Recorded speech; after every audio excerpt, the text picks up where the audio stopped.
दोस्तों आज डेट 28 अगस्त है और हम आपको आज फटाफट आज की 5 बड़ी खबरें बताने जा रहे हैं। दोस्तों सबसे पहले तो चंद्रयान की कामयाबी के बाद पूरी दुनिया में भारत की जय जयकार हो रही है, क्योंकि इसरो के वैज्ञानिकों ने वह कर दिखाया है जो दुनिया के तमाम देश अब तक नहीं कर पाए। विक्रम लैंडर और रोवर मिलकर चांद की अहम जानकारी को इकट्ठा करके इसरो को भेज रहे हैं और यह ऐसी जानकारी है जिसे जानने के लिए दुनिया भर के लोग इंतजार कर रहे हैं। प्रज्ञान के काम की शुरुआत लेजर बीम के साथ हुई थी और लेजर बीम की मदद से चंद्रमा के एक टुकड़े को पिघलाया गया और उसमें जो गैस निकलेगी उसका विश्लेषण किया गया था। इससे जो जानकारी मिली वह इसरो को भेजी गई है। रोवर का काम सिर्फ इतना ही नहीं है, रोवर प्रज्ञान चंद्रमा की संरचना की जानकारी भी जुटाएगा और चांद की सतह पर केमिकल और मिनरल्स के बारे में भी पता करेगा और साथ ही दक्षिणी ध्रुव की रासायनिक संरचना का भी पता लगाएगा, क्योंकि वैज्ञानिकों का दावा है कि चंद्रमा पर मैग्नीशियम और एल्यूमिनियम का भंडार है। ऐसे में मैग्नीशियम एल्यूमिनियम के अनुपात का भी पता लगाया जाएगा और इसरो ने बताया है कि रोवर प्रज्ञान चांद पर परीक्षण के लिए 500 मीटर दूर तक जा सकता है।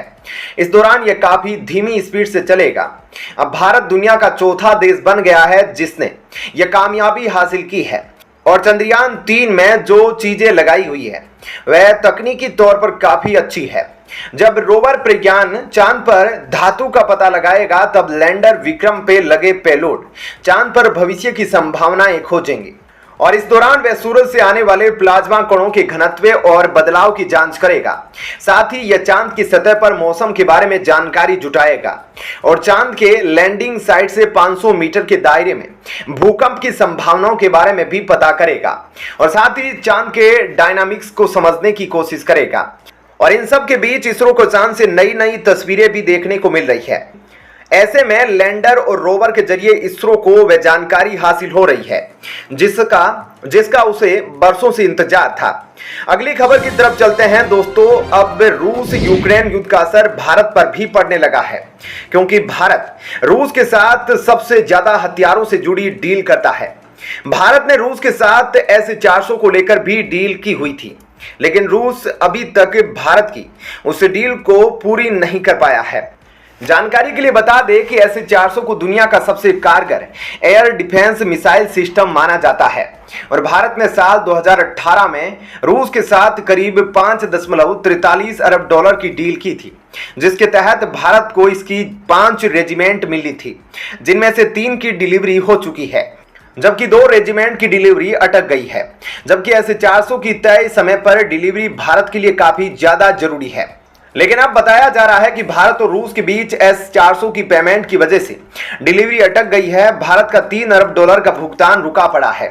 इसी वजह से डिलीवरी में देरी हो रही है और इसकी वजह है रूस यूक्रेन युद्ध और साथ ही जो अमेरिका और दूसरे देशों ने रूस पर प्रतिबंध लगाए हुए हैं उन सब के चलते ऐसा हो रहा है, क्योंकि अमेरिका ने रूस पर जो प्रतिबंध लगाए हैं उसके तहत अमेरिका ने रूस को डॉलर के इंटरनेशनल पेमेंट सिस्टम यानी कि स्विफ्ट से बाहर कर दिया है, जिसकी वजह से भारत और रूस ने रुपए रूबल समझौता किया था। यानी भारत रुपए में भुगतान कर रहा था और रूस रूबल में भारत को भुगतान कर रहा था, लेकिन ऐसा भी ज्यादा समय तक नहीं चल पाया, क्योंकि ऐसा करने से दोनों देशों के बीच व्यापार में असंतुलन पैदा हो गया। क्योंकि भारत और रूस के बीच में जितने भी समझौते होते हैं उनमें से ज्यादातर डील्स में रूस के द्वारा ही भारत को सामान भेजा जा रहा है। ऐसे में रूस के पास काफी ज्यादा मात्रा में रुपया इकट्ठा हो गया था, जिसका वह इस्तेमाल नहीं कर पा रहा था। इस वजह से अब भारत और रूस के बीच रुपए रूबल ट्रेड भी ज्यादा समय तक नहीं चल पाया। इसी वजह से अब भारत में आने वाले S-400 हथियार अटक गए हैं और अब देखना होगा कि रूस और भारत अपनी इस डील को कैसे पूरा करते हैं, कैसे रूस भारत में S-400 की बची हुई 2 रेजिमेंट को पहुंचाता है। दोस्तों अगली खबर की तरफ चलते हैं। जैसा कि आप सब जानते हैं, भारत में G20 की जो मीटिंग होने वाली है उसके लिए अब भारत ने तैयारी करना शुरू कर दी है, क्योंकि यह भारत के लिए अब तक का सबसे बड़ा इवेंट होगा, जिसमें दुनिया भर के 20 से ज्यादा नेशनल लीडर्स शामिल होने वाले हैं। इसके लिए वह भारत में आने वाले हैं। अब यह मेन इवेंट बस कुछ दिनों में ही होने वाला है, इसलिए भारत ने अपनी तैयारी भी तेज कर दी है।